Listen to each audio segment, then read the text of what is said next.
that's what's so funny. I remember, and I actually even commented on it, and that's a comment that could probably get me arrested in Britain. But these two undercover hot chick friggin' cops were jogging and handing out tickets to everyone who was catcalling.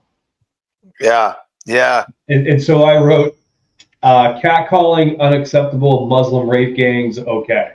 Yeah. Okay. So if I wrote that, and if I go to Britain, like, I'm going to jail.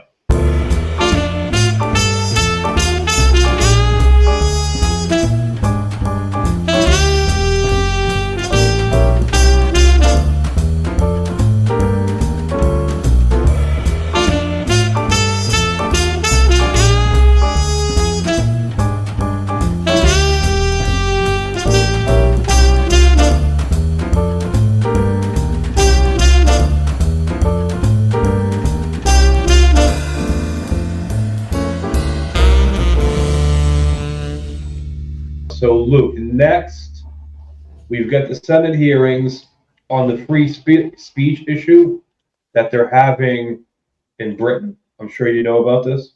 Yeah, yeah. Yeah, like people are getting arrested and put in jail over a social media post that are like anti-trans, anti-immigration. People who, like, one woman was like just doing an open prayer outside her church, got arrested. Yeah. Things like that. And now I guess they're having hearings over it because we do a lot of business with these companies. And these companies do a lot of business with America, especially the tech industry. And we don't want them pushing their shit on us. Yeah. You know what I'm saying? So we'll start. The main character in this hearing is Jim Jordan. Other people ask questions, but it's mostly from him. You know, let's get right to it. He will come to order without objection. The chair is authorized to declare recess at any time. We welcome everyone to today's hearing on Europe's threat to American speech and innovation. The chair now recognizes the gentleman from Alabama to lead us in the Pledge of Allegiance.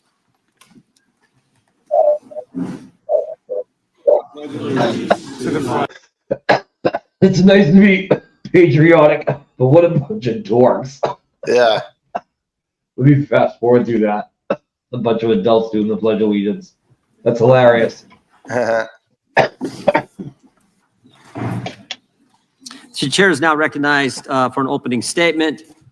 And then we will move to our to the ranking member's opening statement, and then our witnesses will get 5 minutes. I want to just take an opportunity, maybe before I even do an opening statement, to welcome everyone back. Hope everyone had a good break. The ranking member and I, along with a few other members, Mr. Kiley, Mr. Fitzgerald, Mr. Rea, I think Mr. Swalwell and Ms. Crockett all had a wonderful visit to, and Mr. Cohen to Europe, where we talked about this issue, and we learned some valuable information. And so we look forward to today's hearing and hearing from our witnesses. But first, you got to listen to the chairman and the ranking member talk. On August 12th of last year, Thierry Breton wrote Elon Musk a letter. Thierry Breton is the commissioner in charge of enforcement of the Digital Services Act and the Digital Marketing Act. In the very first sentence, the guy in charge of enforcing this legislation passed by the EU writes this: "Dear Mr. Musk, I am writing to you in the context of recent events in the United Kingdom and in relation to the planned broadcast on your platform X of a live conversation between a U.S. presidential candidate and yourself." So think about it. The guy in Europe in charge of enforcing a European Union law writes an American about an American company, about an American election, and he says the context for the letter, the reason for the letter, are events that are happening in the UK, a non-European Union country. That's not Europe trying to influence what happens here. I don't know what is. He goes on throughout the letter and says this: measures need to be taken to combat disinformation. He said this to Mr. Musk. We're concerned about any, quote, illegal content you may have. And he ends his letter by saying, "My services and I," very last sentence, "my services and I will be extremely vigilant to any evidence that points to breaches of the Digital Services Act and will not hesitate to make full use of our toolbox." The letter with the threat. So before the interview even takes place, he's threatening an American running an American company about an interview regarding the most important election we have, election of President of the United States. And again, saying the reason for doing so are events that are happening in a non-European Union country, the UK. Comments about events happening in the UK. Concerned about this, quote, spillover effect. That is why we're having today's hearing. That's why we went to Europe last month, or actually in July, to study this issue. Now, here's what's interesting. Mr. Breton, after he sends this letter, this committee sent him 2 letters, and then he suddenly resigns. We asked him to come today, but he refused to come. We asked him to send written testimony. He refused to do that. We asked him to appear. He just wouldn't come. I think it's important to remember what the House Judiciary Committee did last Congress. We investigated our government, the Biden administration, their attacks on free expression here in the United States. What Michael Schellenberger journalists called the censorship industrial complex. Big government, big tech, big media, big academia, all working together to censor Americans. And we learned all kinds of things in that investigation. We learned on April 27th of 2022 that the Biden administration had established a disinformation governance board. That's right. A bunch of bureaucrats going to get together and tell you what you can say, what you can tweet, what you can post, what you can read, what's misinformation, what's disinformation. Yo, how long did we have to hear about the deep fakes and all that bullshit when it came to Joe Biden's mental health? Yeah. How everything was labeled just disinformation. Yeah. And now we've come to find out that he had like a crew of people putting this shit out. And the new term they come up, what's malinformation? Thank goodness, because many of us raised concerns about that. They disbanded that disinformation governance board. We no longer had that. We heard from journalists like Mr. Schellenberger, like Matt Taibbi regarding the Twitter files. We heard from Tulsi Gabbard. We heard from RFK Jr., all Democrats, frankly. In fact, I took some heat for that. What are you doing bringing Democrats in front of the judiciary? We brought them in because they care about the First Amendment. It was interesting. When RFK Jr. came in to testify, the Democrats actually made a motion to go to executive session. Kick everyone out. No journalists, no one was allowed. They wanted to kick everyone out, go to executive session so no one could hear what RFK Jr. was going to testify to in a hearing on censorship. You can't make this stuff up. That's fucked up. Yeah. We learned that on January 23rd. Think about that, by the way. We learned on January 23rd, 2021, maybe point this one out first, that there was an email. So the third day of the Biden administration, there was an email sent from the White House to Twitter which said, take down this tweet ASAP. And who had issued the tweet? Who had put out the tweet? RFK Jr. So you had the Biden administration trying to censor a fellow Democrat who was going to run against him in the Democrat primary. I mean, and everything in that tweet actually were true statements. So we learned all that last year. And of course, our investigation culminated with a letter from Mr. Zuckerberg on August 26, 2024 last year, where he said, yes, the Biden administration pressured us to censor. We did it. We're sorry. And we won't do it again. And Meta, Facebook has now subsequently changed policy. They now go to the community notes policy instead of the, quote, independent fact checker approach that was being used before. We had one other witness. I actually remember during that period of time, a lot of your Facebook posts were getting that fact checking notification on them. Remember I was showing you, I was snapshotting and showing you? Yeah.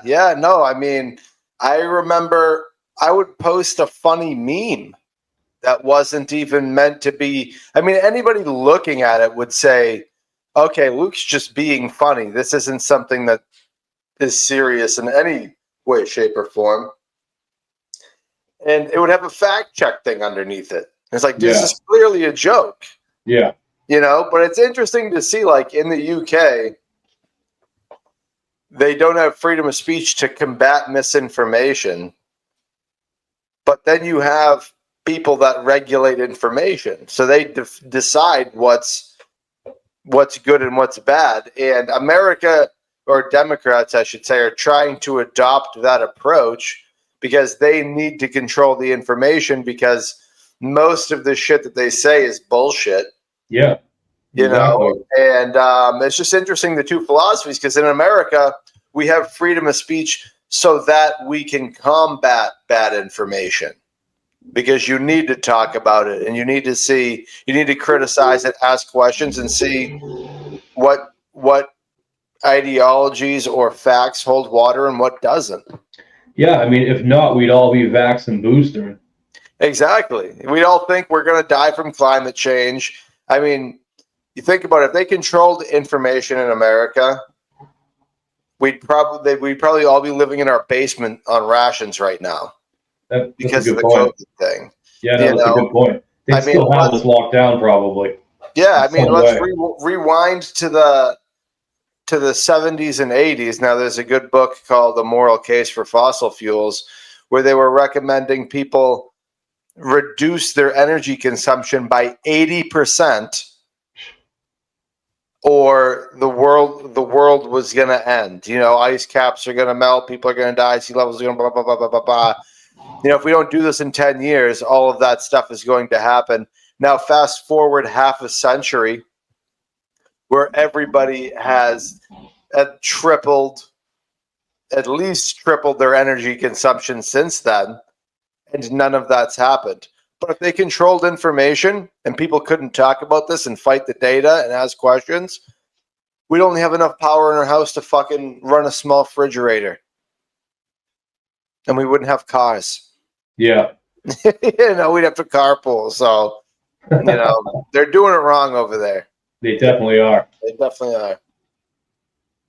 Ask Congress. Journalist from Canada, Rupa Subramanya, who I thought said something that was really important. She said, free speech is a core value of Western culture.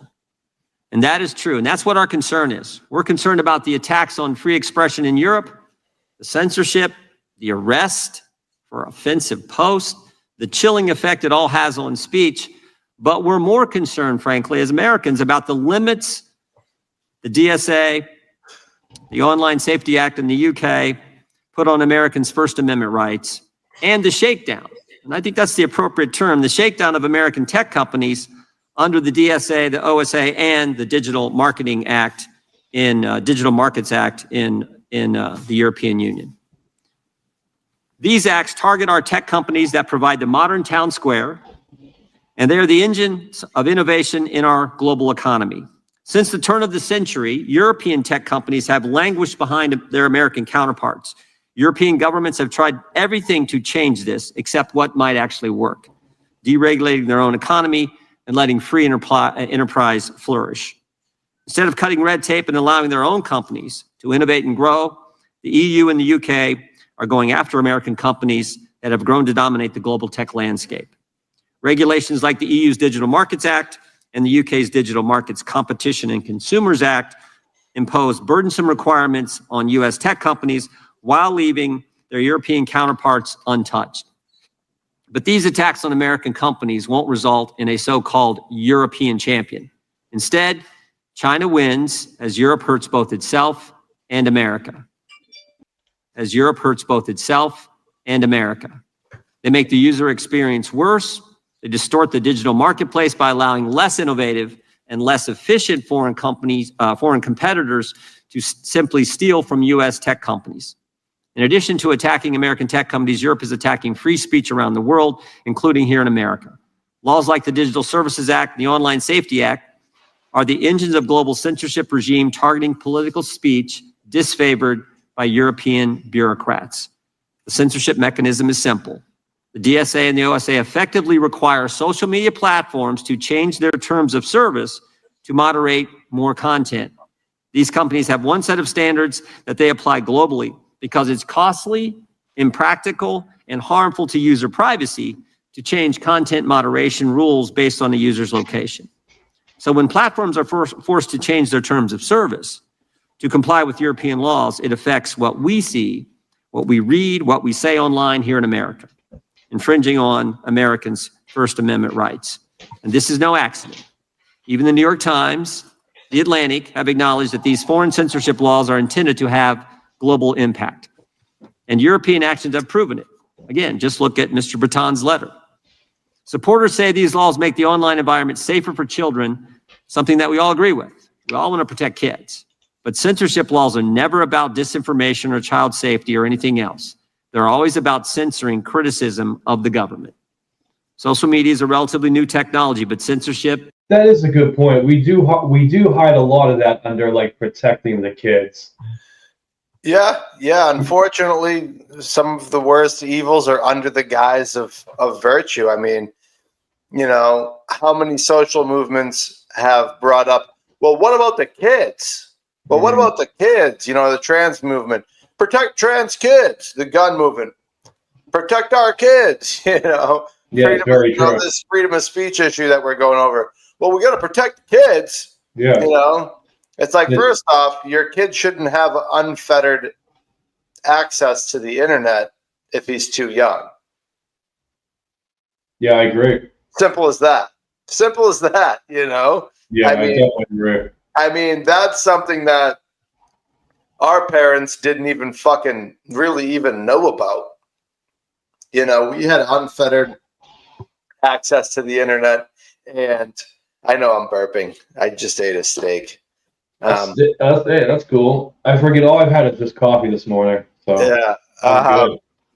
But yeah, I mean, kids shouldn't. Long story short, our parents didn't know about it. Now we know more that we shouldn't have unfettered access to the internet. Mm-hmm. So don't pretend that it's about the kids.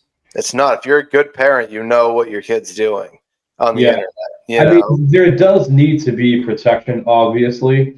Yeah. But it's like he pointed out, it's like all it's doing is protecting the disinformation. Well, yeah, exactly. I mean, Hunter Biden laptop story, throttled on social media. Turns out it was true. Mm-hmm. The critiques on COVID, throttled from social media. Fast forward a couple of years, turns out it's true. Epstein. Epstein, yeah. I mean, even just recently, the California Palisades, whatever that's called. The fire. Everyone was saying, watch, this is going to be a money grab and they're going to build affordable housing. Oh, that's just a conspiracy theorist. Guess what's happening? Yeah. It was a money grab and now they're building affordable housing. Yeah. If that information wasn't already circling around and then it happens and then everyone's like, holy shit, you know what I'm saying? Yeah. If they were able to censor that information of people posting that stuff being like, watch, it's going to be affordable housing, and they censored the news that it ended up being affordable housing, we would never know. Yeah. We here in Massachusetts would never know. Exactly. I know. It's, social media companies, we knew what they were doing and they didn't admit it until basically Trump got elected. Yeah, then they had no choice but to flip their tune. Yeah, because, again, time and time again, we knew that they were doing this. And Elon Musk on Twitter, too, made a big difference. Yeah, I remember watching, when you post a reel on Instagram, you can see how the views that people see, right? And I just noticed that, typically everybody watches the first reel and they might watch your next couple ones and then they're like, all right, Luke's a crazy conservative, I'm moving on, Mm-hmm. But I noticed like a weird pattern in the numbers back then. It would be like 50 to 70 on the first one, then it would be like 3 on the second one. Mm-hmm. And the second one was like more controversial, more political. Then it would jump back up to 30 again. Like, that doesn't make any sense. Yeah. But yeah, I don't get it either. I was shadow banned for a while. Yeah, I'm sure you probably were, because on Facebook you were posting like multiple times a day political things. Yeah. Like I said, you were already getting that like, click here if you want to see this false information alert. You know what I'm saying? So you probably were shadow banned. I definitely was. I have no doubt about it. Fucking, what's that kid's name from Facebook? Zuckerberg, you piece of shit. Yeah. Is as old as time. misinformation, disinformation, hate speech labels are always used by the people in power to censor their critics. And my experience has taught me that today's misinformation is tomorrow's truth. And we have seen it time and time That's a fact. again. Yeah, absolutely. I always like to point out everything the government told us about COVID turned out to be wrong. Everything our government told us about COVID. I'm not even talking about Europe here. Everything. They told us that the virus didn't come from a lab. Sure looks like it did. They told us it wasn't gain of function research done at the lab. Yes, it was. They told us it wasn't our tax money used at the lab. Yes, it was. They told us vaccines. They told us that the vaccinated can't get it. They told us the vaccinated can't transmit it. They told us masks work. They told us 6 feet social distance was based on science. And they told us this was the first virus in history where there's no such thing as natural immunity. They were 0 for 8. And yet they're going to define with some disinformation governance board what we can say, what we can tweet, what we can read, what we can post. You got to be kidding me. As RFK Jr. testified before our committee, never forgot what he said. He said, when you look at history, it is never the good guys who are for censorship. It is always the bad guys, and that's our concern. We need debate. The best way to answer bad speech, wrong speech, stupid speech, crazy speech, even hate speech is more speech. We need the First Amendment. Our committee will continue to move legislation that protects free speech from threats, including threats from abroad. With that, I now recognize our ranking member for his opening statement. So that was just his opening statement, getting us setting the foundation, and now we're moving on to the questioning. I see. Okay. What I hate about my complaint with these congressional hearings is sometimes they'll have 2 in one day or 3 in one day. So you'll see like people running in and out of the room and things like that. Yeah. And it's like, I can understand when Trump was putting his people in after the election and they were trying to get him in as fast as possible. So they were doing like 2 or 3 in a day. But now that the dust is settled with the election and we're doing just these hearings on certain issues, we can't have this like, hey, all week, this one's on Monday, this one's on Tuesday, this one's on Wednesday. Yeah. Like we have to do like 2 in a day because this was happening the same time as the RFKJ one was happening. Oh, really? Yes. It's like, why do that? Yeah, yeah. Like you guys can't just like stay in Washington for the week. Like you're getting paid. What's the problem here? I know. But yeah, that drives me nuts about these hearings. But all right, let's keep going. The people being questioned, they're just, I don't know if I'm calling them whistleblowers, but they're just telling us what's happening in Britain as far as free speech goes. So let me get this. Doesn't matter which one. I think I heard like 8 people a day are being arrested in Britain for like Facebook statuses and shit. Yeah, even I saw. I would be in jail. Oh yeah. Oh, I would be. Yeah. I would be in jail. Yeah. I would 100% be in jail. The things I post, the anti-Muslim stuff I post, I'd be in jail. All right, let's go. Thanks for 5 minutes. Thank you, Mr. Chairman. Professor Kay, being a fellow Californian, I'm sure you're aware and could correct the ranking member that our own governor has sued Fox for $787 million. Isn't that correct? Gavin Newsom has sued Fox for $787 million. Wow. I wonder what that green pin is. Which one? Right on his shirt there, the gold and green. This thing here? Yeah, because I've noticed previously in the episode, Bernie Sanders was wearing one as well. Oh, it must be some type of, who knows? Freemasonry. What's this guy's name? Let's see. Cult. Nigel Farage. I don't know. What nationality could that be? I'm not familiar with that. Well, I didn't think you would be, but neither was the ranking member, apparently. MP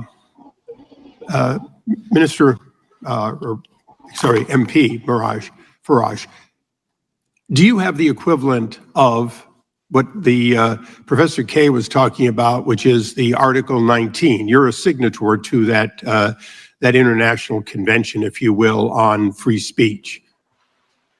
Do you feel that it is being observed in the UK? maybe a signatory to it, and we may. And the Prime Minister, today in the House of Commons was talking about free speech, and indeed when President Trump was with him in Scotland the other day, he talked about our proud history of free speech. But what people say and what they do are two very different things. And the argument is that the Online Safety Act, I'll repeat what I said earlier, may have been designed by the Tories with the best of intentions, but has turned out to be the sledgehammer that misses the nut. It's not protecting kids, and it is damaging. So now, going back to the United States, you don't have a constitutional framework that is the equivalent of ours in that you have no First Amendment absolute guarantee. Is that correct? It is correct. Our Constitution isn't in written form. It's based on common law that's evolved and adapted over centuries, and your founding fathers. So Look at the smug look on this woman's face right here. Yeah. This guy too. Look at this behind him. All of them. Look at all of them. They all look like. Look at this next guy. That guy doesn't even look real. That guy looks like he's fake. He's British. If this is right, this is probably his son or his nephew that he got the job. Like, is that how you did your hair in the morning? And you were like, I'm gonna go out the door with this. He's like, I'm British. the best bits. So it appears in Europe and in the UK, free speech is whatever the bloody members think it is at a given time, and it changes with the will of the people they elect. Is that right? Yes, but I don't think at any point we've really had a proper debate about infringement of free speech until COVID. And I think COVID changed the game. Okay. I think the government, social media platforms, big media, suddenly there were arguments that needed to be made that were banned. So, Mr. Reed. Did you see that? They're all laughing at something right there. Look, the people in the background, these people right here, especially this woman. It changed the game. Okay. I think the government, social media platforms, big media, suddenly there were arguments that needed to be made that were banned. So, Mr. Reed, to your knowledge, and I would go to the professor, but he seems to be ill-informed even on our own governor's lawsuits. First Amendment. In the United States, you can sue for anything. Do you often win if you sue against institutions like Fox, Wall Street Journal? Isn't it true that effectively the First Amendment creates a tremendous shield against anything except malicious, deliberate lies? Not my area of expertise. We can absolutely talk about apps, but as an American, yes, that is absolutely my understanding. And you have no such protection, just the opposite. You have no idea in Europe or in Britain about what is going to be allowed or not allowed. In other words, you don't know where to call balls and strikes. You just simply have to pay the fines when you get to them. Well, I only carry one passport, so I'm more aware of the American laws, but that is my understanding correct. Okay, now we do have a First Amendment, and we are a signatory to Article 19. So I'm going to go a little bit into opinion. Now, I'm the author of No Censorship on Our Shores, meaning, Mr. Price, I know you're familiar with it. I'm not going to tolerate censorship overseas and then have those people come to the United States. Now, Professor K may object to the idea that I'm not going to let people who have been involved in censorship come into the United States because I think it's unacceptable to get away with that overseas. But let's be reciprocal for a moment for Mr. Reed and for everyone. If we're seeing Europe and the UK and other countries stifle what we are guaranteed in the US, and particularly arrest somebody for what they said while on US soils, shouldn't this administration be just as strong and reciprocal that we will not tolerate that activity even off our shores? And isn't that ultimately what the United States must make available to the world, essentially guarantee the First Amendment to anyone, anywhere, if they want to do business with the United States? Mr. Price.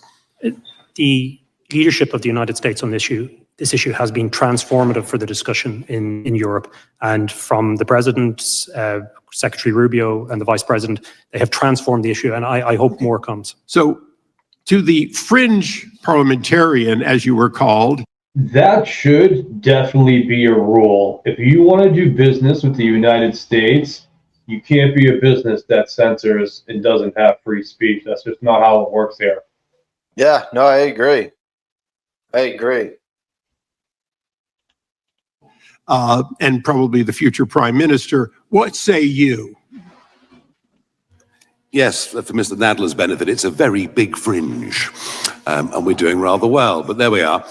Look, you know, if you were to follow, Mr. Eisler, the logic of your argument that you were to ban people from entering America, it would pass legislation that was prejudicial against American companies or American citizens and would threaten them with potential arrest if they came across the other side of the pond.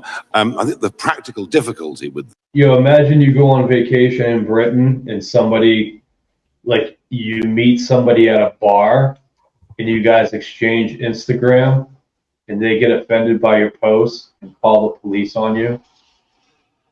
And you're in Britain and now you're getting arrested. Yeah, I know. I mean, yeah, that's a good point. Like, do we have to fucking... Well, that can happen. There are comedians that have gone to Britain already and have been arrested.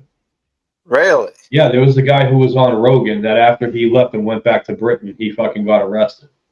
Wow. Yeah, like that 100% can happen. Like, Americans can be arrested for your post in Britain now. That's crazy. I'm gonna friggin' drug you and send you there, then report you. Yeah.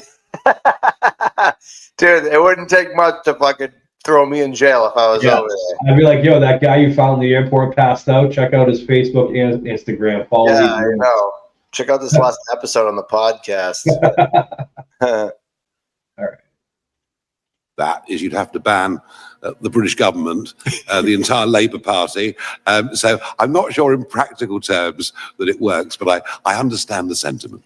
Thank you. I yield back. Gentlemen, yield. I mean, so yeah, like I was saying, I mean, that's just messed up that this is happening right now. But at the same time, this is a country that doesn't have a First Amendment. Yeah, or at least not one as defined like how we defined it. I mean, I think we're the only country in the entire world that has free speech enshrined into our Constitution. Yes. You know, I mean, granted, there are stipulations like you can't, you know, cause chaos or maliciously lie or slander, stuff like that. You can't scream fire in a crowded place. Yeah, you know, you can't cause a panic. But yeah, I mean, that it's crazy. It's crazy that people tolerate that over there. But at the same time, they don't have free speech over there. They don't have guns. They got cameras on every corner in the UK. Yeah, that's been happening for years. Yeah, and they're being invaded by Muslims. That's terrible. Well, that's what's so funny. I remember, and I actually even commented on it, and that's a comment that could probably get me arrested in Britain. But these two undercover hot chick friggin' cops were jogging and handing out tickets to everyone who was catcalling. Yeah, yeah. And so I wrote, catcalling unacceptable, Muslim rape gangs okay. Yeah. Okay. So if I wrote that, and if I go to Britain, like, I'm going to jail. Now, did you see the picture of, I think it was like one of the police chiefs in Britain that was in charge of, like, I don't think it was a chief, but she was in charge of like the social media enforcement. And it was just some fucking lesbian girl with spiked up hair. Oh my God. Yeah. I think I did see that. And he even said, like, in caption, like, you can't make this shit up. Yeah, you know, it's fucking wild. Let's continue on. Thank you. Gentleman yields back. Gentleman from Texas, recognized. Thank the chairman. I thank you for holding this hearing. I thank the witnesses. Mr. Price, you referenced Päivi Räsänen earlier, correct? Yes, sir. Can you just real quick, in like 30 seconds, give the quick summary of what the facts are behind that issue with respect to why she is facing prosecution despite having served in Parliament and I believe as a minister in the government? That's correct, sir. Over 5 years ago, she posted a tweet with a verse from scripture. And in that tweet, she objected to her church, the Finnish Evangelical Lutheran Church, using church funds to fund the Helsinki Pride Parade. And for that, then, criminal proceedings were launched against her. And she's been dealing. Yo, so she was against her church putting church funds to the Pride Parade. And that's what she posted, and she went to jail. Wow. I mean, I suppose that what she did see sounds illegal, right? Sounds illegal? Yeah, she used church funds No, against them. no, she posted that she was against, here, let's look at it again. She posted she was against the church using funds to go towards the Pride Parade here. In the government. That's correct, sir. Over 5 years ago, she posted a tweet with a verse from scripture. And in that tweet, she objected to her church, the Finnish Evangelical Lutheran Church, using church funds to fund the Helsinki Pride Parade. Yo, that's fucking wild. That's crazy. And now she's I would be in jail every day. Yeah, I know. I'd be in jail every day. I know. I post like multiple Instagram stories a day that would just be piling up on my sentence. I know, yeah. You're doing a life sentence right now. Yeah, no parole. Oh my God. Like, dude, that's fucking scary. Yeah. For that, then, criminal proceedings were launched against her. And she's been dealing with that for 4 to 5 years, correct? That's correct, sir. Her case is before the Supreme Court at the end of October. Facing jail time. Facing significant fines. And for having expressed her faith with respect to issues involving marriage in the context of a Bible verse, correct? That's correct, sir. And so now we've got, as the chair... Dude, that's nuts. I can't even, that's wild, man. It's got to be a satanic thing. This all has to be Satan underneath it all, does it not? Yeah, well, I mean, it's definitely evil. It's definitely evil. This is oppression. You're oppressing people. You're telling people that they can't say things that they think. Hey, I don't think that this church should be, funding things that the church says is not good. Yeah, hey, when I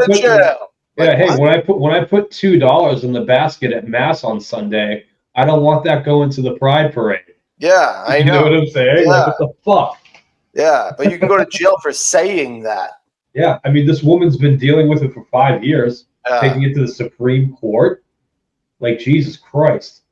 That's ridiculous. Damn, it is not safe for me to go over there. It's definitely not. Chairman illuminated a moment ago. We've got this issue involving Graham Lanahan, who here in the United States made a joke and then is arrested in the UK, correct? Yeah, see, like I said, dude made a joke here and then went to the UK and got arrested. Wow. Yes, he's being arrested, or he was arrested for comments that he posted while here. And that's correct, Mr. Farage, you agree? It is. And that joke had something to do with, as I've looked it up, trans-identified males and female-only space, and he made some joke about that issue. That's exactly right. I'd be in fucking jail. Yeah. Kim Pasco, no $200. Yeah. Straight to fucking jail. They'd be waiting for me when I get off the plane. Yeah, I know. They had like a limo driver would have a sign that said Paul Nigro. And I'm like, oh, that's me. And then they just cuff me and piss on me. Yeah. The limo is just a secret fucking paddy wagon. Yeah. Just go straight to jail. It's awful. We're joking about it, but it really is awful. Yeah. And so we've got now someone being arrested for alleged transphobia or some sort of hate comment involving a joke on another continent. Now, in the meantime, we've had Mr. Farage talking about Lucy Connolly, right? And her fate, which I understand she got sentenced something like 31 or 32 months for having put out a social media post. Now, that social media post has been alleged to have tied to some incitement. She deleted the post, but the post was in response to violence, right? And on the heels of a whole lot of issues involving crime in the UK. Whatever the connection is, right? We're saying there is crime in the UK. Now, here's my question, Ms. Farage. How do you feel from the standpoint of borders in the UK? Are open borders healthy for either the United States or the UK? No, they're disastrous. And are they having a deleterious effect with respect to crime and culture in the UK? Yes, they are. It's been a debate that's been very difficult to have without being screamed at, but we are now having that debate. And so now we've got a moment here where we've got someone being put in jail for putting out something on social media that is allegedly transphobic. And so my question is, I wonder what's going to win out. What's going to win out when the questions of Islamophobia and the tenets of Islam mash up against transphobia? What will the determiners of truth in the UK government decide? What will those who make decisions about what we can say and what we cannot say do when these worlds collide? Would you have any comment on that, Mr. Farage?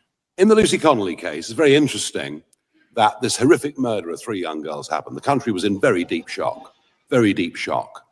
The government deliberately withheld the truth about who the perpetrator was. And it led to a sea of speculation. It turned out ultimately that the man that committed those murders was in fact UK born, had not come over on a boat, as was being said on social media. Just goes to show that actually, however bad the news is, people deserve to know the truth about a situation. It stops that frenzy of speculation. Who's going to win these great battles? I think that there is a growing silent majority, certainly in my country, who object to the 2-tier concept that, you know, Lucy Connolly gets 31. And by the way, there were mitigating circumstances for what she said with her own personal situation, but she's arrested very quickly. She's threatened that if she pleads not guilty, she'll go straight to prison and be on remand until the trial, and goodness knows when. We're not defending what she said, but she recognized her error, you know, in a moment of anger and passion and upset, and she withdrew it 3.5 hours later. I think the answer, Mr. Roy, is that the silent majority will win. The silent majority will win. Good will triumph over bad, and common sense will be. Look at this guy right here. He's like trying to stay awake. Yeah. It won't happen quickly. It won't happen quickly. As I've already outlined, there is coming down the tracks an Islamophobia law, which would divide speech even more widely than it is now. But in the end, common sense, decency will win. Is Sharia law consistent with Western values? No. Thank you. I yield back. Gentleman yields back. The gentleman. Dude, let's hope that decency wins at the end with these people. Yeah, you know what? The silent majority needs to stop being fucking silent. Yeah, they need to start being loud, homie. You know, I mean, that's kind of what's fortunate about what's happening in America right now with Trump getting elected, is that people aren't afraid to be like, these people are fucking animals. This is not right. And just calling out bad when it's bad instead of being like, well, we got to tolerate everybody. No, we fucking don't. Yeah, no, we don't. No, we don't need to tolerate everybody, you know? So, but that's a result of the silent majority being silent. Is now not only are people vocal, but some people are kind of taken a little bit too far. And you see a lot of that on social media. They're definitely, the pendulum is swinging the other way, but it's going to get a little wild. You know, just how it got wild on the left, it's going to get a little wild on the right. You can already kind of see it with, I mean, I start seeing people like Paul Miller, I don't know who that is. Nick Fuentes, you know. I know who Nick Fuentes is, but I don't know those other guys. They're just a bunch of white people that just say the N-word on fucking social media. Oh, well, that's ridiculous. Yeah, well, that's what I'm talking about, is it went so far left, and now it's swinging. The silent majority stayed silent, and then when they were finally like, yo, fuck this is bad, and it starts swinging the other way, now we're kind of like, okay, maybe some of the silent majority needs to stay silent. Mm-hmm. But yeah, I don't know. It's more comedic most of the time, you know, but I don't know. It's definitely a weird conversation that's definitely going to happen in the future, you know? Yeah, for me, because I dig a lot of like stoicism, I see a lot of like the masculinity stuff, like what a man's supposed to be and what a woman's role is supposed to be. I see more like the swing hard back to like women just belong barefoot in the kitchen. Yeah. That opinion, you know, I'm starting to see that opinion more. I see that a lot too, you know. Even last night, you probably didn't realize you were doing it because I was rewatching the rando reels we recorded. Every time it was a chick fail, you just went kitchen. Yeah, that was me half being funny, but at the same time, it's like, You're being serious. I was being serious because some of those situations, it's like, what are you doing? I am like that with women, like who do like the skateboarding fails, because it's like all you have to really do, and I could sound toxic for saying this, but all you got to do is sit and look pretty in that atmosphere. Yeah. Nobody's telling you to get on the skateboard and attempt a rail slide 20 feet down to cement. Yeah, yeah. Like you decide to wake up, like go, I want to do this today. You Well, know what like I'm saying? When you really didn't have to. Like the girl that you could tell she wasn't a skateboarder, but she went down that ramp and fucking smoked that wall. Yeah. The almost hit a wall girl. Yeah. It's like you didn't have to do that. Yeah. You could tell that you couldn't do it. You did it. And look at you now. Yeah. Or the chick who did that rail slide on that scooter, and she immediately just like slammed her face and grabbed her face. Yeah. Like, yep, you're probably a cute chick, and now who knows what you look like. Yeah. Now you have a concussion. All right, next. All right, let's continue on. A few more. Again, I want to thank our witnesses. You've been very patient, very good. We appreciate you being here. We're going to start with the gentleman from Wisconsin, then we'll go to the gentleman from North Carolina, unless a member of the minority party shows up, then we'll go with them, and we'll finish up from there. So the gentleman from Wisconsin is recognized for 5 minutes. Yeah, this hearing too, nobody from the Democratic Party showed up. And you know why? What are they going to question these people about? They want to censor their free speech. Yeah, I know. Those are the people. It's my opinion. First of all, I had a few comments I wanted to have for. I'd be like to this girl, you're not allowed in Congress with hair like that. Yeah, we're going to send you to the UK to get arrested for some reason. Mr. Prang, do we call it, before he left. And I have always known there's certain things you think about the English. I know we can't stereotype today, but when you think of the English, you think of irreverence, you think of accepting of eccentricities, right? You think of their dry sense of humor. There is no, if we had to crack down on free speech in any country in the world, the country we would lose the most in is if we crack down on free speech in England, because they are great, aren't they? So there's just a general comment. Now, Mr. Price. For the record, I've never been a fan of British comedy. Yeah, neither have I, really. It just doesn't do it for me. My ex loved like British TV shows, the BBC, all that like network stuff. And I just didn't, I don't know, that form of comedy, I don't get. I've never really watched British comedy. I mean, Monty Python and the Holy Grail. Yeah, those, I mean, was that really that good? It was kind of funny. I don't know. I haven't seen it since I was like fucking 14. Well, when I was about to say, when I was a kid, the only reason why I liked Monty Python was because it showed tits. Yeah. I mean, I didn't understand any of the jokes. I was like, wow, look at all those women running topless. Yeah. You know? Yeah.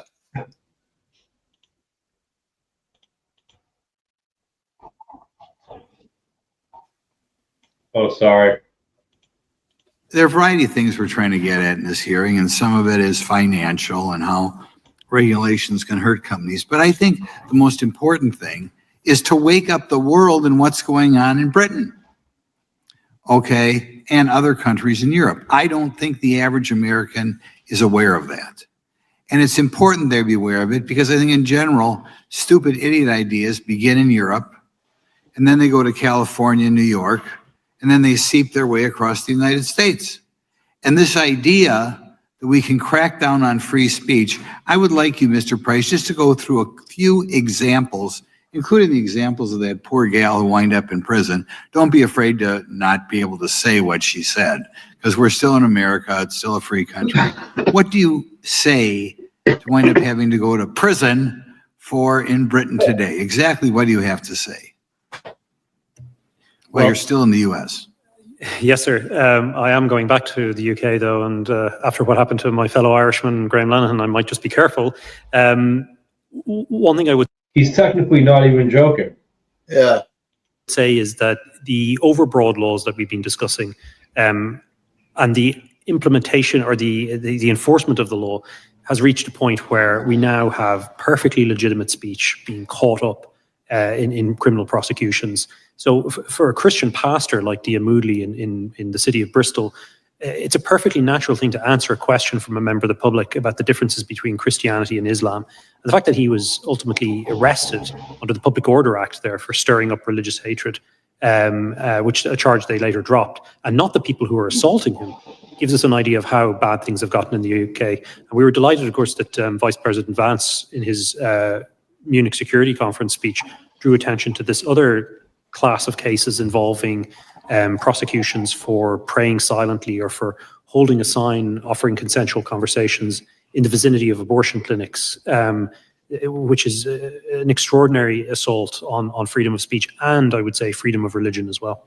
Okay, when I was looking this up, I didn't know what she said. Apparently, she was critical of a mass murder whose ancestors came from Rwanda. It's now against the law to point that out in Great Britain, apparently. Yes, that's the case of Lucy Connolly. Lucy Connolly tweeted a tweet where some of us, or I think most people would probably disagree with what she said. She disagreed with it herself. She took it down 3.5 hours later. It was, as Mr. Farage said, in a moment of great tension and great personal stress.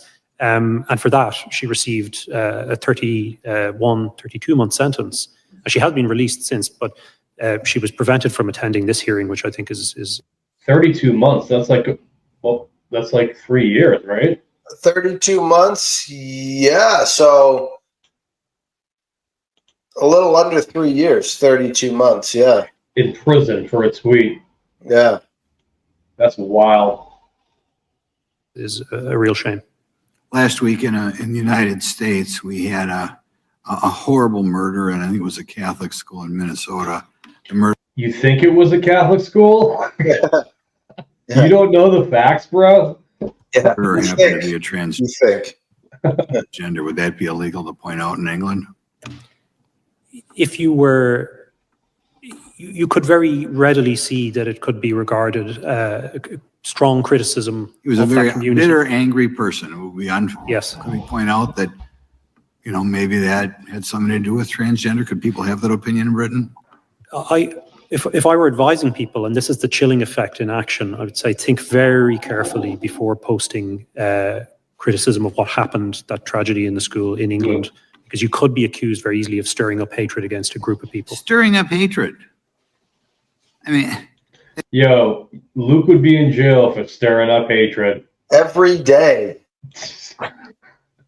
Dude, how wild is this for real? Yeah, this is fucking crazy. it's just preposterous. What is hatred? Well, I don't even know what hatred is. This is an well, ongoing that's kind discussion. of a stupid comment. Yeah, hold on. Yeah, I get, we're on the same side, but you're doing, that's, shut Yeah, up. you don't know what hatred is, sir? Yeah. Come on. Among lawyers in relation to Is there any, this defense. just so you know, in your understanding, Mr. Reed, is there any, doesn't free speech means I can say things that maybe imply I hate somebody? Can I hate somebody? Is that against the law? No. Really, I think that's a question that Mr. Price is probably better to handle. Controversial. Maybe I can't. Well, thank God I'm the type of person who's never hated anybody in my life. But if I was a different sort of person, would it be against the law to say I hate somebody? But the difficulty with it is that we've seen again and again legitimate Christian beliefs being described as hatred when it comes to the definition of marriage, when it comes to sexual relations. Would it be the easiest thing is to just to enforce the First Amendment and say we can say whatever we want to say? Well, Go back to Old English. What I would say is you're well blessed in this country to have the extraordinary protections of the First Amendment, and I really do wish we had something similar in Europe. Well, next time you get back to Europe, straighten them out, kick them in the butt. Okay, thanks. Yes, sir. Gentleman yields back. Gentlelady from Texas. Guy's a dork. No, that's fucking wild, man. That's bad. Yeah, that is bad. And pretty Praying soon, silently. and everything you post that's pro-Christian can be hate speech. Yeah, or Pro-Christian anti-trans. values. Yeah. If I say trans people shouldn't get the surgeries, that's bad for you. I'm going to jail. That's crazy. Yeah, I mean, I have an Instagram story right now that's on right now that would put me in jail.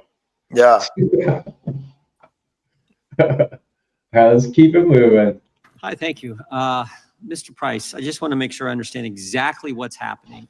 A pastor gets arrested for what he said, but the guys who attacked him don't.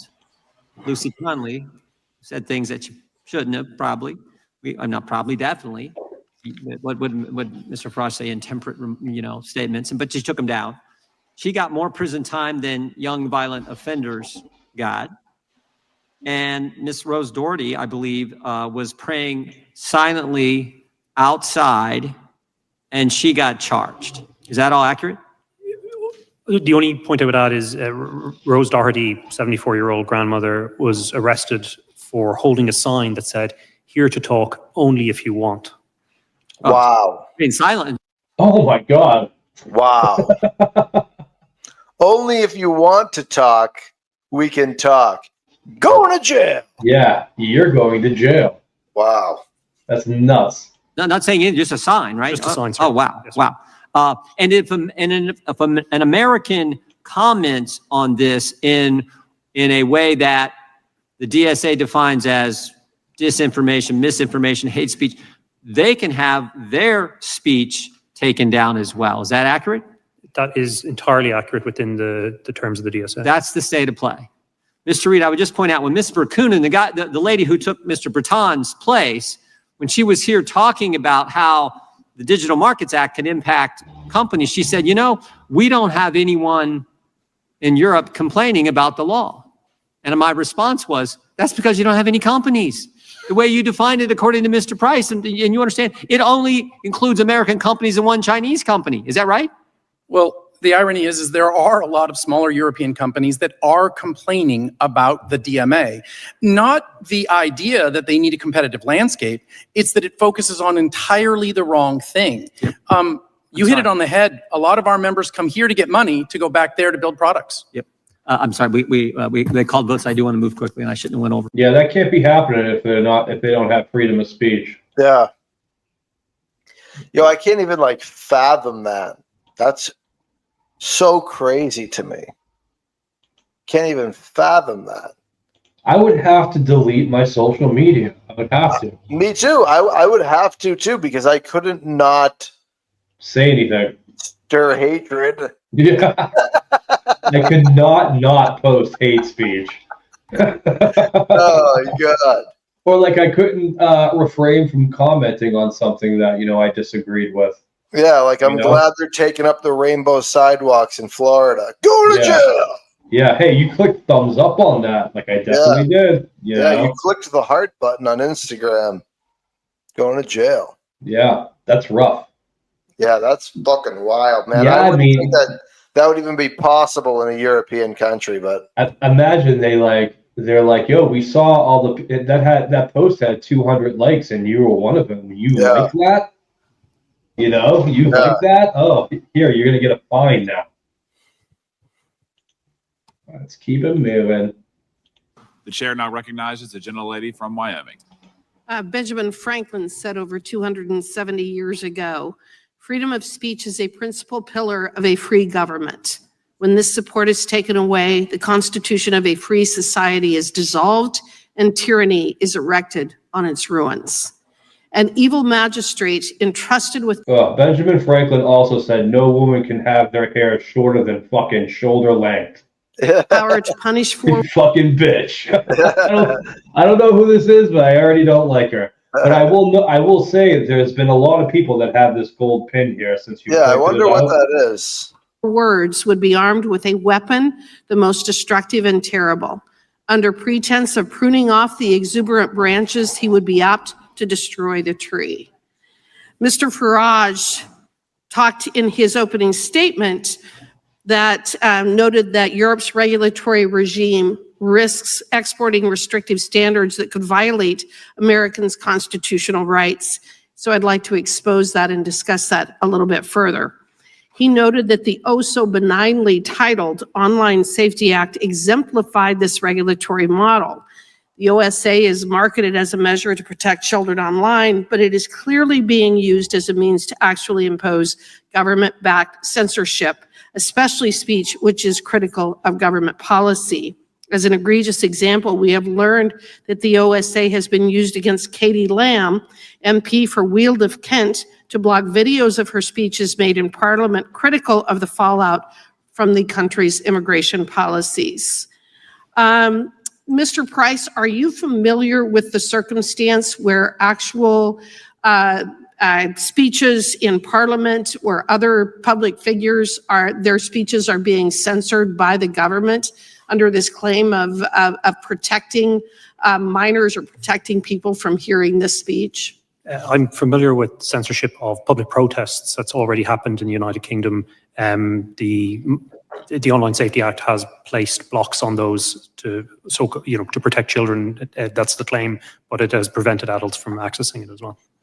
So the Times has also reported that using the Communications Act of 2003 and the Malicious Communications Act of 1988, there have been 37 police forces have made over 12,000 arrests in 2023 alone, which is the equivalent of 33 a day, all in relation to social media posts. Are you familiar with that information, Mr. Price? I am, yes. Okay. In July, the House of Commons Science, Innovation, and Technology Committee released a report indicating that the OSA was merely a first step, is the way that they have described this. In other words, they are planning to do even more to address what they describe as online harm. Have you heard that as well? I have, yes. Well, and I think that there's something that just happened this week, and a few of the members have referenced it, but it involved the Irish comedian and writer Graham Linehan, who was arrested in Britain, apparently for social media posts about transgender issues. Yeah, did you hear about that guy? No, but I'm sure I can make a guess. Yeah, he was a comedian who posted against trans kids, and now he's in jail. Did you hear of this circumstance? Yes, I did. I know Graham personally. Okay, and according to his Substack article, the trouble actually began when he was in America. He was at the airport in Arizona seeking to fly back to Europe, was told that he did not have a seat, was put on a later flight, and when he arrived at Heathrow, he was met by 5 armed police officers. Are police officers in England typically armed? They're not, no.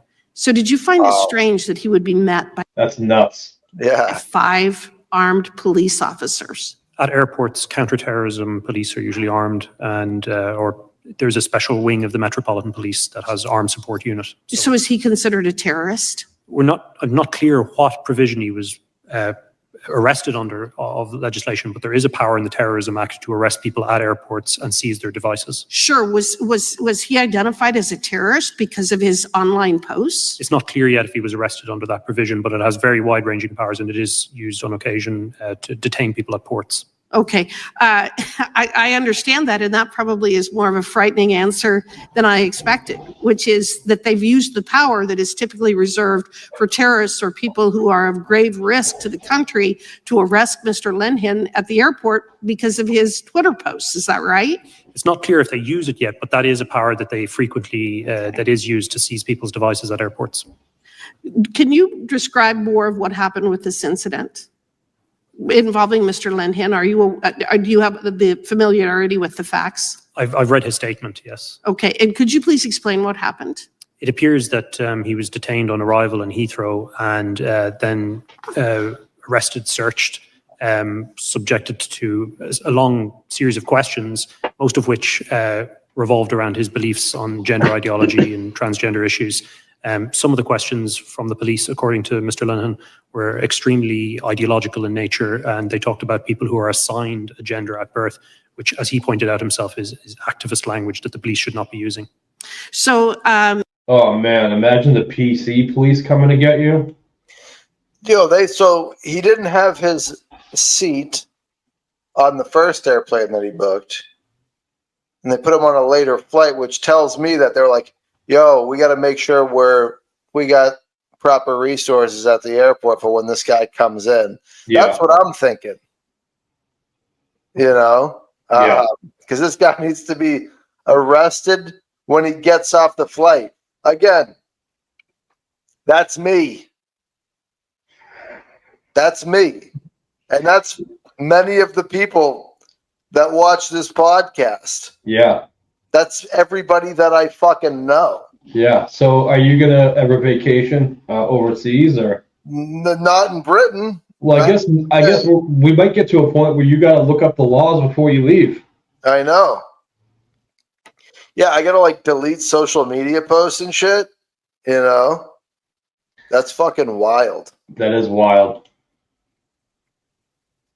Mm-hmm. He also claims that his bail conditions was, one of the conditions was that he could no longer use X. Is this a tactic you have seen or So a bail condition was that he could no longer use his social media. Wow. heard of being used before? Yes, we've seen extraordinary bail conditions, even placed on clients of our own. We had a client, Pastor Diamoudli, who was given a bail condition that he was not allowed to preach about the differences between Christianity and Islam on the basis of that he would be bailed. So we have seen bizarre. They told him he's not allowed to preach. Yeah, to talk about the differences between religions. That's nuts. That is crazy. Yeah, this is all very scary. Yeah, no, absolutely. Absolutely. I just, the American mind can't fathom this because we can say whatever we want. And if you say something stupid, someone's going to be like, hey, by the way, that's stupid because, you know, but when you start censoring people, it gets people curious. I mean, look what's happening with like, well, again, I'll bring up Nick Fuentes, probably one of the most censored people on the internet. Now, his opinions are stupid and they're wrong, but the fact that he was censored makes people want to watch him more. What do you want to do? You want to do what your parents tell you not to do. That's just nature. That is, like, you are right, but that doesn't really, when people get censored, I don't want to watch them. Like, oh, I wonder why they're censoring them. Like, I've never cared to, like, listen to Nick Fuentes.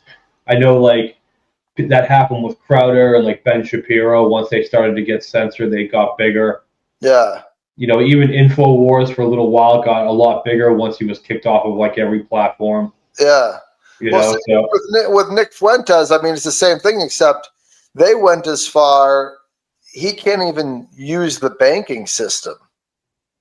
He doesn't have a bank account. He can't have a bank account. Like, they went hard on this dude. Now it's like, okay, well, what is he saying that's so fucking crazy that they're trying to destroy his life? Because whatever he's saying must have some merit, you know, must have some merit trying to silence him. Because if he was just some Joe Schmo crazy guy, nobody would give a fuck. Yeah, that's true. There's plenty of those guys on the internet. You know, and again, Nick Fuentes is, like I said, I think he's more of a shock jock, but he brings up some things that not everyone's saying. You know, not to say he does have good points every once in a while. I will say that. Yeah, you and I have talked about this before, but I have an issue with, like, I don't know, scrawny little pussy dudes. And he's definitely one of those, like, yeah, give him a noogie, give him a wedgie looking type of motherfucker. 100%. The gentlelady's time has expired. The gentleman from New Jersey is recognized. Mr. Frost has to leave in a few minutes, so we want to get as many members as possible. Thank you. Thank you, Mr. Chairman. Just before I begin, to my friend, he's not here now, Mr. Moskowitz from Florida. There's kind of an old trick in debating. When you're losing the debate on the issue, you change the issue. This is not about Epstein. It has nothing to do with that. And as the chairman so correctly said, the attorney general is going to be here. The FBI director is going to be here. And we can talk about it till the cows come home. Second thing is, I believe it was you, Mr. Farage, that said COVID changed our world. And in many ways, more than just a biological disease, what it did to us psychologically, governmentally, philosophically was really bad. And we're still not out of it yet because of what happened then. We're losing our freedoms. We are losing our freedoms. And it's not because of an American Congress. It's not because of American courts. It's not because of American Republicans. And I'm going to even say it's not because of American Democrats. It is due to bureaucrats in Brussels and in London, and in other places as well. It's I would say American Democrats are part of that too. Yeah, 100%. Wrong. It's un-American. I am unabashedly, and I think we all are here, hopefully, pro-American. We should be protecting our citizens. Instead, we're watching foreign bureaucrats come to our country and try to force United States companies to censor humor, satire, and news they don't like. It's backwards, it's bizarre, it's perverse, and it's weird. That's what we would call it in New Jersey. It's just weird, and it's not good. It's the opposite of everything that the United States of America fought for and stands for. And it's a globalist mindset. You know, we can all talk about the issues, but I'm going to keep talking about globalism versus American exceptionalism and individuality. I believe very much, sincerely, that the whole battle that's going on now with the right and the left, what's happening in Great Britain, what's happening around the world, what's happening in the United States, is very much that argument. Individuality, and in our case here in the States, Americanism, exceptionalism, or is it globalism? And like the EU's Digital Service Act and the UK's Online Safety Act are the pinnacle examples, and they are, of how upside down things have gotten in the effort to globalize our society.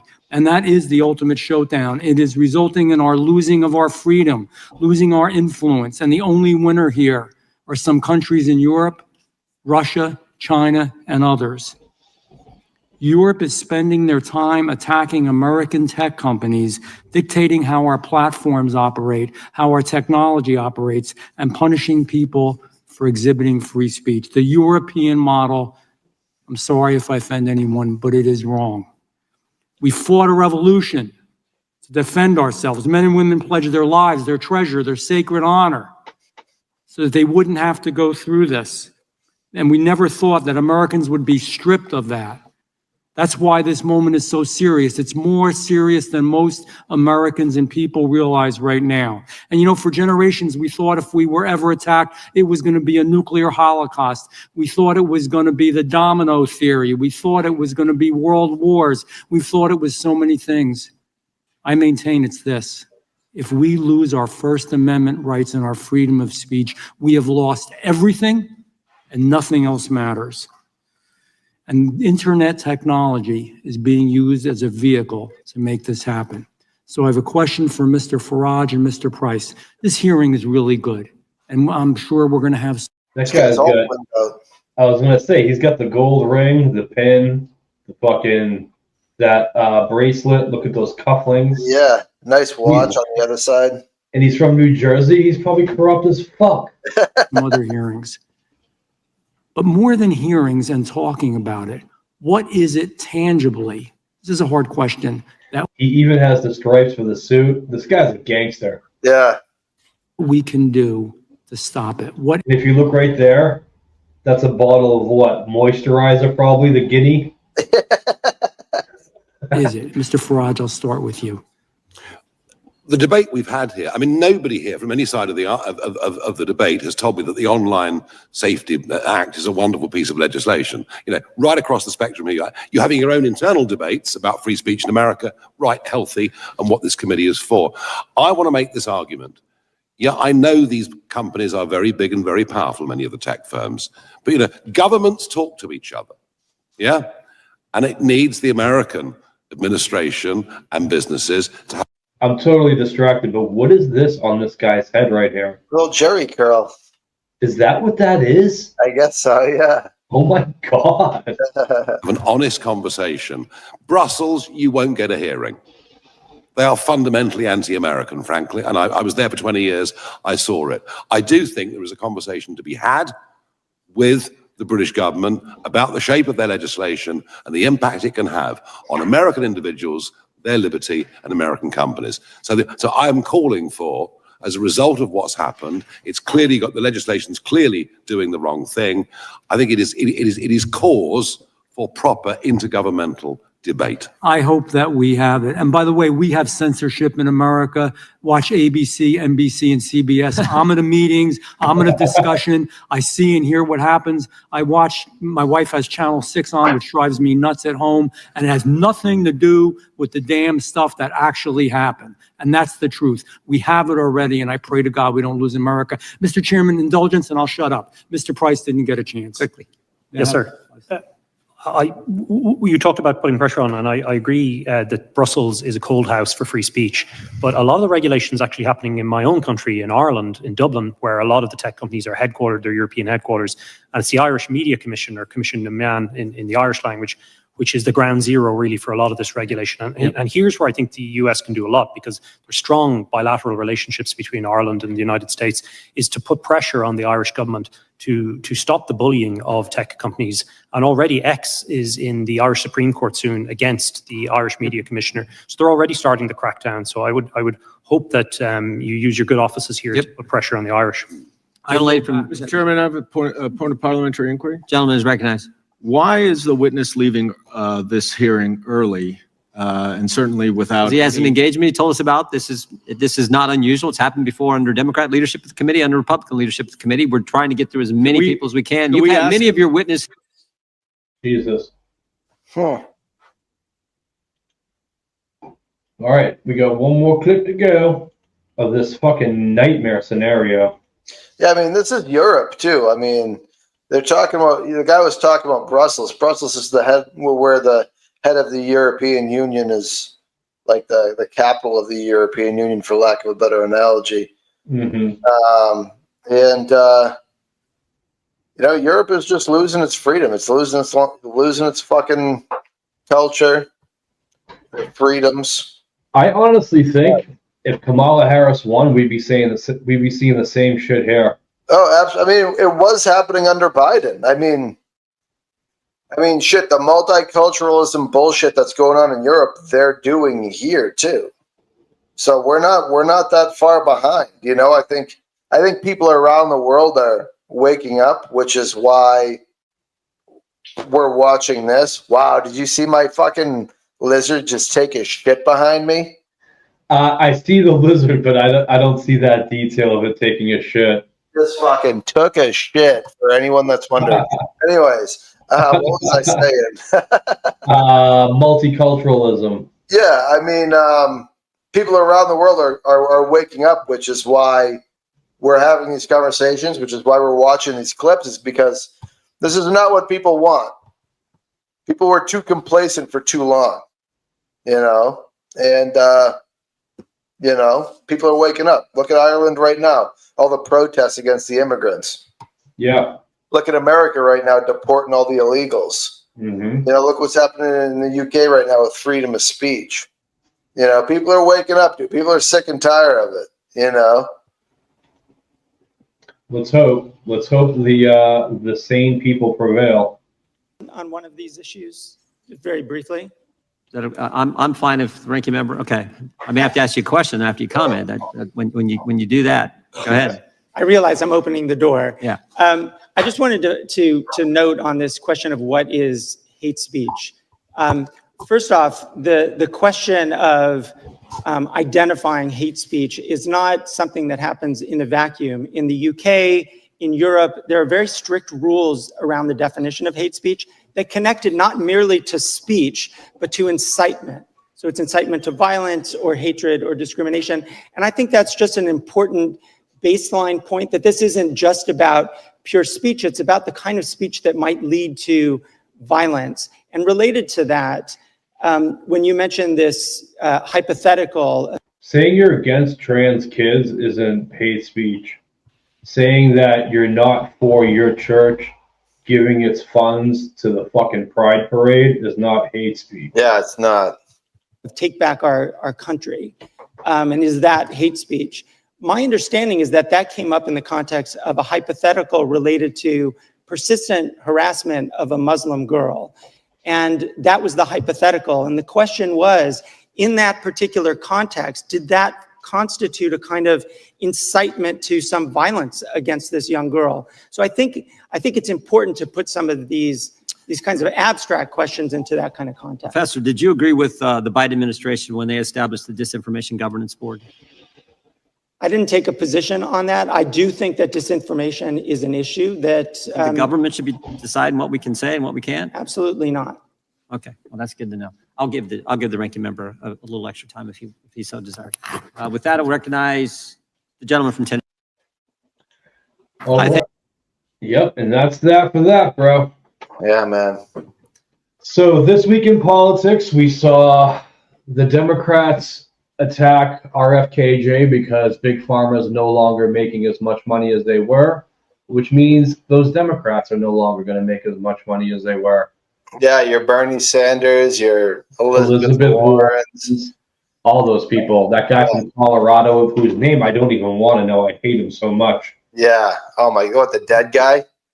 No, the guy who, like, I don't know. I don't know. I know who you're talking about. As soon as you made that mouth gesture, I knew exactly who the fuck you were That's talking like, I tried to do his voice, but I can't, but I could do the mouth. You know what I'm saying? He just talks like tight lips no matter what. Yeah.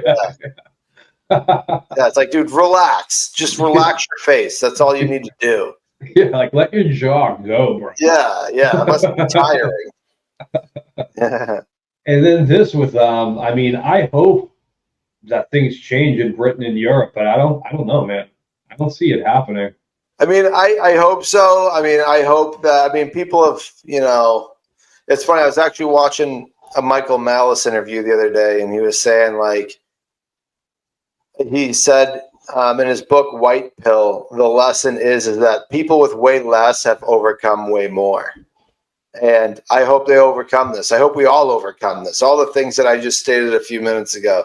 I hope we all overcome this. I hope that we can educate the stupid people in our country that, like, are in favor of censorship, are in favor of illegals in our country for some fucking reason.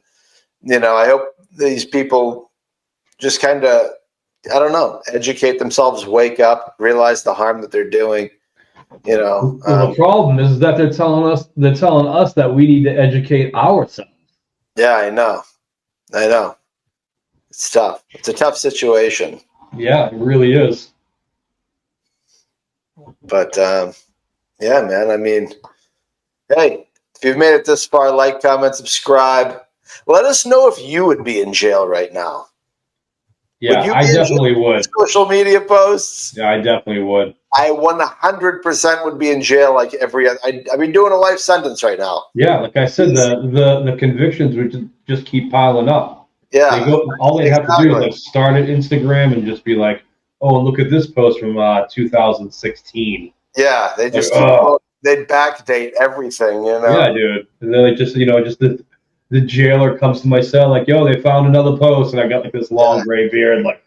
It's like, you just can't stop saying faggot, can you? Man, you really hate trans kids, huh? Oh man. All right. I know you said, do you want to do a closing? I know you said if you've made it this far. Yeah. So hey, like, comment, subscribe, and let us know what you think.